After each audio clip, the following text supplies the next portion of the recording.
Hello दोस्तों, आपके अपने YouTube channel the crown coaching centre में आपका स्वागत है। दोस्तों, आज हम लोग स्वर वर्ण के बारे में पढ़ेंगे। तो आइए हम लोग बिना देरी किए हुए स्वर वर्ण के बारे में देखते हैं। तो आते हैं, हम लोग देखेंगे कि स्वर वर्ण हम लोग पढ़ चुके थे। आज इसके भेद के बारे में देखेंगे। तो आइए देखते हैं उच्चारण के अनुसार स्वर के भेद। उच्चारण के अनुसार स्वर के तीन भेद होते हैं। उच्चारण के अनुसार स्वर के तीन भेद होते हैं। पहला ह्रस्व स्वर, दूसरा दीर्घ स्वर और तीसरा पुलुस स्वर। सवाल पूछेगा कि उच्चारण के अनुसार स्वर के कितने भेद होते हैं। उच्चारण के अनुसार स्वर के तीन भेद होते हैं। पहला हो गया आपका, उच्चारण के अनुसार स्वर के तीन भेद होते हैं। पहला आपका हो गया ह्रस्व स्वर, दूसरा हो गया दीर्घ स्वर, तीसरा हो गया पुलुस स्वर। ये तीनों भेद है। अब देखिए ह्रस्व स्वर। ह्रस्व स्वर क्या होता है? ह्रस्व स्वर जिस स्वर के उच्चारण में कम समय लगता है उसे ह्रस्व स्वर कहते हैं। जैसे में आपका हो जाएगा अ, हर्षई, हर्षौ, री। ये सब आपका ह्रस्व स्वर है। ये सब क्या है? ह्रस्व स्वर है। इसकी संख्या क्या होती है? 4। इसकी संख्या होती है 4। इसकी संख्या क्या होती है? 4 होती है। ये ह्रस्व स्वर है। इसके उच्चारण में एक मात्रा का समय लगता है। जैसे अ, ई, उ, री। एक मात्रा का समय लगता है। यदि बोलेंगे, उच्चारण करके देखेंगे तो इसके उच्चारण में मात्र एक ही मात्रा का समय लगता है और इसीलिए इसे एकमात्रिक स्वर भी कहा जाता है। ह्रस्व स्वर को एकमात्रिक स्वर भी कहा जाता है। इसलिए कभी कभी सवाल पूछता है कि किस स्वर वर्ण को एकमात्रिक स्वर कहा जाता है। ह्रस्व स्वर को एकमात्रिक स्वर कहा जाता है। दूसरा है आपका दीर्घ स्वर। दीर्घ स्वर जिस स्वर वर्ण के उच्चारण में ह्रस्व स्वर से अधिक समय लगता है, यानी ह्रस्व स्वर है इससे अधिक समय लगता है, उसको दीर्घ स्वर कहेंगे। ह्रस्व स्वर से अधिक समय लगेगा उसको कहेंगे दीर्घ स्वर। इसमें होता है 7 गो इसका होता है। जैसे आ, दीर्घई, दुर्घौ, ए, ऐ, ओ, ये सब आपका जो है दीर्घ स्वर है। ये सब आपका है दीर्घ स्वर। और इसकी संख्या कितनी होती है? 7 होती है। इसकी संख्या होती है 7। इसकी संख्या होती है 7 होती है। पुलुस स्वर को देखेंगे तब पुलुस, और इसको द्विमात्रिक स्वर भी कहते हैं। दीर्घ स्वर को द्विमात्रिक। इसके उच्चारण में 2 मात्रा का समय लगता है। जैसे आ, इस तरह से 2 मात्रा का समय लग रहा है। ई, उह, ए, ओ। इसके उच्चारण में 2 मात्रा का समय लगता है, इसलिए इसको द्विमात्रिक स्वर भी कहते हैं। इसको एकमात्रिक, इसको द्विमात्रिक स्वर कहते हैं। पुलुस स्वर, इसका प्रयोग जो है ना, मतलब सबसे पहले देखिए उच्चारण के अनुसार इसमें दीर्घ स्वर से अधिक समय लगता है इसके उच्चारण में, या ह्रस्व स्वर से तिगुना समय लगता है। ह्रस्व स्वर से तिगुना समय, जिस स्वर वर्ण के उच्चारण में ह्रस्व स्वर से तिगुना समय लगता है उसको दीर्घ स्वर कहते हैं। और या इसमें दीर्घ स्वर से अधिक समय लगता है उसको पुलुस स्वर कहते हैं। इसका प्रयोग जो है किसी को बुलाने या पुकारने में किया जाता है। दूर स्थित किसी व्यक्ति को बुलाने या पुकारने में किया जाता है। जैसे राम रे, इस तरह से ओम, इस तरह से इसका उच्चारण करने में 3 मात्रा का समय लगता है और इसीलिए इसको त्रिमात्रिक स्वर भी कहते हैं। तो आइए हम लोग पहला ह्रस्व स्वर देखते हैं, लिख करके डेफिनेशन देखते हैं ह्रस्व स्वर का। ह्रस्व स्वर जिस स्वर वर्ण के उच्चारण में कम समय लगता है उसे ह्रस्व स्वर कहते हैं। यानी ह्रस्व स्वर को देखेंगे, जिस स्वर वर्ण के उच्चारण में कम समय लगता है उसे ह्रस्व स्वर कहते हैं। अब ह्रस्व स्वर में कौन होता है? तो इसकी संख्या 4 है। अ, ई, उ, री। ये सब ह्रस्व स्वर है। ये सब क्या है? ह्रस्व स्वर है। इसके उच्चारण में कम समय लगता है। जैसे देख लीजिए, अ ह्रस्व स्वर है जबकि आ जो है दीर्घ स्वर है। अ से अधिक समय आ के उच्चारण में लगता है, इसलिए आ आपका क्या हो जाएगा? आ हो जाएगा दीर्घ स्वर और अ हो जाएगा आपका ह्रस्व स्वर। जैसे ई और ई, इसमें अंतर है। ई हो गया हर्षई हो गया ह्रस्व स्वर और दीर्घई हो गया दीर्घ स्वर। उ, उह, तो उ आपका हो जाएगा यानी ह्रस्व स्वर हो जाएगा और उह हो जाएगा दीर्घ स्वर हो जाएगा। री आपका फिर क्या हो जाएगा? ह्रस्व स्वर हो जाएगा। तो ह्रस्व स्वर की संख्या 4 होती है। जैसे अ, हर्षई, हर्षौ और री। अ, हर्षई, हर्षौ और री। ये इसकी संख्या जो है 4 होती है। इसकी संख्या ह्रस्व स्वर की संख्या 4 होती है। सवाल पूछा जाता है कि ह्रस्व स्वर की संख्या कितनी होती है? 4। दूसरा है आपका नोट नंबर 2 में है कि ह्रस्व स्वर के उच्चारण में एक मात्रा का समय लगता है और इसीलिए इसको एकमात्रिक स्वर भी कहते हैं। एकमात्रिक स्वर भी कहते हैं। ह्रस्व स्वर के उच्चारण में एक मात्रा का समय लगता है और इसलिए इसको क्या कहेंगे? एकमात्रिक स्वर कहेंगे। सवाल पूछा जाता है कि निम्न में से किसे एकमात्रिक स्वर कहा गया है? तो ऑप्शन दे देगा ह्रस्व स्वर, दीर्घ स्वर, पुल्लिंग स्वर, इनमें से कोई नहीं। तो ऑप्शन क्या होगा? ह्रस्व स्वर। ह्रस्व स्वर को एकमात्रिक स्वर कहा गया है। तो ह्रस्व स्वर को एकमात्रिक स्वर कहा गया है। चलिए ह्रस्व स्वर देखने के बाद हम लोग दीर्घ स्वर में चलते हैं। तो दीर्घ स्वर क्या है? पहले ही हमने बता दिया था कि दीर्घ स्वर के उच्चारण में या जिस वर्ण के उच्चारण में ह्रस्व स्वर से अधिक समय लगता है उसे दीर्घ स्वर कहते हैं। यानी दीर्घ स्वर वैसा वर्ण होता है, वैसा ह्रस्व स्वर होता है जिसके उच्चारण में ह्रस्व स्वर से भी अधिक समय लगता है।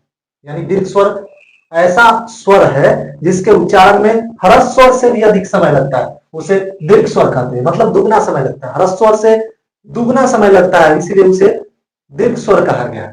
जैसे में आ, दीर्घई, दीर्घऊ, ए, ऐ, ओ, औ, ये सब दीर्घ स्वर है। जैसे बोलेंगे अ तो ये ह्रस्व स्वर हो गया, आ दीर्घ स्वर हो गया, हर्षई ये आपका हो गया ह्रस्व स्वर, दीर्घई तो ये आपका होगा दीर्घ स्वर।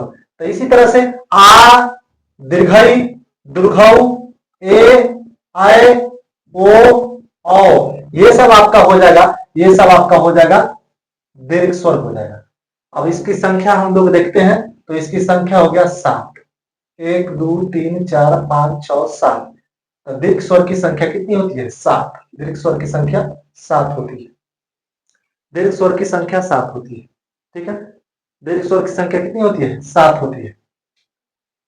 और ह्रस्व स्वर की संख्या 4 होती है। आगे देखते हैं 2 नंबर, नोट नंबर 2 में देखते हैं दीर्घ स्वर के उच्चारण में 2 मात्रा का समय लगता है और इसलिए इसे द्विमात्रिक स्वर भी कहते हैं। दीर्घ स्वर के उच्चारण में 2 मात्रा का समय लगता है। दीर्घ स्वर के उच्चारण में 2 मात्रा का समय लगता है और इसलिए इसको द्विमात्रिक स्वर भी कहा जाता है। इसलिए इसको द्विमात्रिक स्वर भी कहा जाता है। तो सवाल यदि पूछ दे कि निम्न में से किसे द्विमात्रिक स्वर कहा गया है तो क्या हो जाएगा? ये हो जाएगा दीर्घ स्वर। अगला नोट है कि अंग और अ को आयोगवाह कहते हैं। ये अंग और अ, इसमें जो बच गया अ के बाद अंग अ, ये दोनों क्या है? ये दोनों आयोगवाह है। सवाल पूछा जाता है कि निम्न में से कौन आयोगवाह है?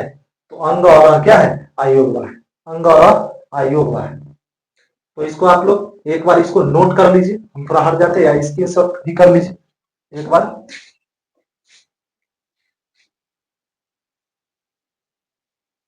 चलिए, तो आशा और विश्वास है कि आप लोगों ने स्क्रीनशॉट कर लिया होगा, आगे चलकर आप नोट भी करेंगे। तो तीसरा इसका जो है स्वर वर्ण का तीसरा भेद जो है पुलुत स्वर है। पुलुत स्वर जिस वर्ण के उच्चारण में या जिस स्वर वर्ण के उच्चारण में दीर्घ स्वर से भी अधिक समय लगता है उसे पुलुत स्वर कहते हैं। दीर्घ स्वर से भी अधिक समय लगता है उसको पुलुत स्वर कहते हैं। या इसका दूसरा डिफिनेशन हो जाएगा कि जिस स्वर वर्ण के उच्चारण में ह्रस्व स्वर से तिगुना समय लगता है, जिस स्वर वर्ण के उच्चारण में ह्रस्व स्वर से तिगुना समय लगता है उसे पुलुत स्वर कहेंगे। जिस स्वर के उच्चारण में ह्रस्व स्वर से तिगुना समय लगता है उसे पुलुत स्वर कहते हैं। या मैंने डिफिनेशन लिखा है जिस स्वर वर्ण के उच्चारण में दीर्घ स्वर से अधिक समय लगता है उसे पुलुत स्वर कहते हैं। जैसे ओम तो ये पुलुत स्वर हो गया। रे, हो, जैसे किसी दूर स्थित व्यक्ति को बुला रहा है, राम रे, इस तरह से जो कर रहे हैं, आवाज दे रहे हैं, ये पुलुत स्वर का उदाहरण है। इसका प्रयोग अक्सर जो है नाटक में किया जाता है, ड्रामा में, कि प्रभु श्री राम पधार रहे हैं, इस तरह से इसका प्रयोग किया जाता है। तो नोट में देखिए उसके उच्चारण में 3 मात्रा का समय लगता है, इसलिए इसे त्रिमात्रिक स्वर भी कहते हैं। यानी पुलुत स्वर को हम लोग त्रिमात्रिक स्वर भी कहते हैं। पुलुत स्वर को त्रिमात्रिक स्वर कहा गया है। पुलुत स्वर को त्रिमात्रिक स्वर कहा गया है। पुलुत स्वर का प्रयोग किसी को बुलाने या पुकारने में किया जाता है। पुलुत स्वर का प्रयोग किसी को बुलाने या पुकारने में किया जाता है। और पुलुत स्वर को त्रिमात्रिक स्वर भी कहते हैं। त्रिमात्रिक स्वर भी कहते हैं, इसको आप ध्यान में रखेंगे। यहां से सवाल पूछा जाता है, सवाल पूछेगा कि निम्न में से त्रिमात्रिक स्वर किसे कहा गया? ऑप्शन देगा ह्रस्व स्वर, दीर्घ स्वर, पुलुत स्वर, इनमें से सभी। तो इसका आंसर हो जाएगा पुलुत स्वर। ठीक है, तो इसको अच्छी तरह से नोट डाउन कर लीजिए ताकि आपको पूरा हिंदी व्याकरण का फेयर हो और एग्जाम में कोई भी एग्जाम आप अगर दे रहे हैं, मैट्रिक का हो, इंटर का हो या कंपटीशन का हो, सब में यह आपको काम करेगा। सब में यहाँ से सवाल पूछे जाते हैं। चलिए, तो अब आगे हम लोग देखते हैं उत्पत्ति के अनुसार स्वर के भेद। अभी हमने उच्चारण के अनुसार स्वर के भेद देखा, जिसमें हम लोगों ने ह्रस्व स्वर, दीर्घ स्वर और पुलुत स्वर पढ़ा। आगे देखते हैं हम लोग उत्पत्ति के अनुसार स्वर के भेद। देखिए उत्पत्ति के अनुसार स्वर के भेद, उत्पत्ति के अनुसार स्वर के दो भेद होते हैं। उत्पत्ति के अनुसार स्वर के दो भेद होते हैं, दो भेद होते हैं। पहला भेद आपका हो गया मूल स्वर और दूसरा हो गया संधि या संयुक्त स्वर। पहला हो गया आपका मूल स्वर और दूसरा संधि या संयुक्त स्वर।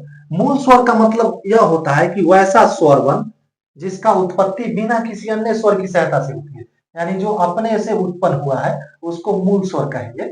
लेकिन जिसकी उत्पत्ति जो है मूल स्वर की सहायता से हुई है, जिसकी उत्पत्ति मूल स्वर की सहायता से हुई है, उसे संधि या संयुक्त स्वर। संधि का मतलब होता है कि जोड़ करके, संयुक्त का मतलब संयुक्त करके यानी जोड़ करके बना है, उसको संधि या संयुक्त स्वर कहेंगे। लेकिन मूल स्वर उसको कहेंगे जो अपने से बना है। जैसे इसका हो जाएगा अ, ई, उ, री, इसकी संख्या 4 होती है मूल स्वर का, जबकि संधि या संयुक्त स्वर की संख्या 7 होती है। आ, दीर्घई, दुर्घव, ए, ऐ, ओ, औ, ये 7 होती है इसकी संख्या। एक तरह से कहा जाए तो ह्रस्व ही मूल स्वर है और दीर्घ स्वर ही संधि या संयुक्त स्वर।